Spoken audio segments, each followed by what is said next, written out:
what a difference a day makes, as the saying goes.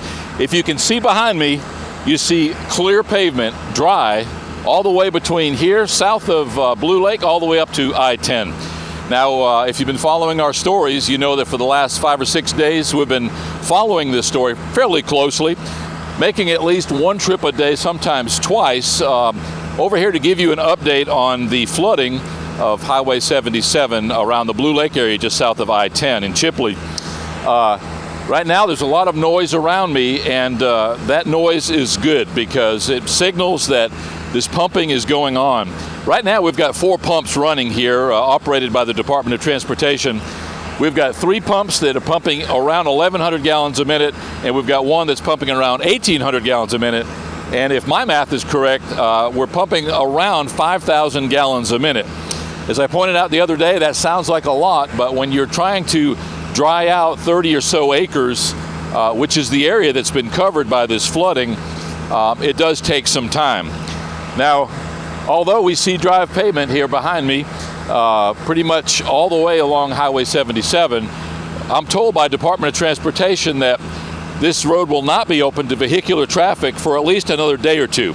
The reason being, if you look at the ditches on the sides of the right-of-ways on either side of the highway here, we're still full of water. That means that the substrate, that the bed underneath that road, underneath that asphalt, is still saturated. If they allowed this to be open to traffic right now, it wouldn't take but just a short while, and you'd start to see potholes and the asphalt actually breaking up because of the instability of the clay and whatever else is used as the substrate underneath this asphalt. As you can see, this resident that lives here adjacent to what we're calling Ground Zero finally has a dry driveway and is able to access Highway 77 in and out. I know that they've been very patient, but it's been a week now, actually just at 6 days that the road has been closed. So within the next day or 2 or possibly 3, I know that people are going to be extremely happy, especially those coming off of I-10, wanting to go point south and finding out that they have to actually go a mile or so north and then circle around through that detour. We've actually found out about some additional road problems not far from here on Falling Waters Road.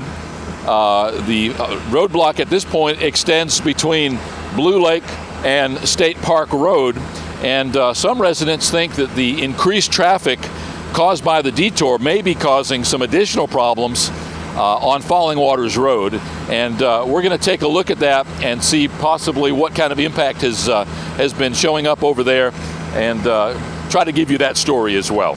One interesting side note to this story is that, as you can see beside me, I've got a black, very rigid pipe here on my right, and I've got a blue, fairly flexible, longer series of pipes here on my left. These guys from the Department of Transportation have to transport, unload, and then hook these things together in order to get rid of this water. The pipe here on the right, the black pipe, is a very thick-walled, very heavy pipe. It comes in 20-foot sections and very heavy steel couplings in between. And these things are a bear. It takes at least a couple guys to handle one segment, whereas the blue pipe comes on a roll. And these guys were just almost giddy when this blue pipe showed up. They actually had to rent this from a third-party vendor. The Department of Transportation does not own this, but they had to pump so much water that they didn't have enough equipment. They were, as I say, they were very happy to see this blue flexible pipe show up, because they simply unwind that from the roll, and in this case are going south on Highway 77 around the high plumbing area and dumping it into a county maintenance creek down there and getting rid of water. So at this point, we have 2 pipes on the east side of the highway and 2 pipes on the west side, both of them carrying water away from this impacted area. And again, anything that makes the life easier for these Department of Transportation workers is good in my book. What you see behind me right now is about half of the 5,000 gallons per minute being pumped out of the flooded area around Blue Lake just south of I-10. As you can see behind me, we've got 2 very large pipes, 2 8-inch pipes, as a matter of fact, emptying into this county right-of-way, this drainage ditch right next to high plumbing here. This whole operation has sort of been impressive as far as the engineering is concerned. If you have the opportunity, and we're not encouraging people to come down here en masse, but if you have the opportunity to take a look at what they've done down here, it's pretty amazing. They have probably in excess of a couple miles of 8-inch pipe and tubing stretching from where the pumps are, close to Blue Lake, all the way down here now, south of State Park Road.